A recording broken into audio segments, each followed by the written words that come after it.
Reality shows shpesh bëhen pasqyra të karaktereve të ndryshme njerëzore, ku tensionet janë të pashmangshme.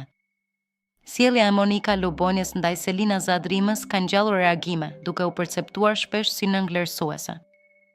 Ekziston një shprehje e njohur, mos të hyj vetja në qejf, një këshill kundër mendje madhësisë ndaj të tjerëve. Sipas kritikëve, Monika mban një ton dominues në diskutime, duke mos lënë shumë hapësirë për të tjerët. Disa e krahasojnë me Robert Hysen, duke parë të dy figura që nuk heqin dorë lehtë nga qëndrimet e tyre. Ndarja shumica kundër Pakicës ka krijuar një atmosferë të ngarkuar dhe emocionale brenda shtëpisë.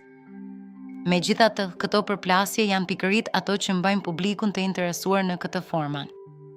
Për disa Monika është lojtare e fortë, për të tjerë tepron me kritikat. Perceptimet ndryshojnë shumë. Dinamika mes Monikës, Selinës dhe Rogertit do të mbetet një nga temat më të diskutuara të sezonit.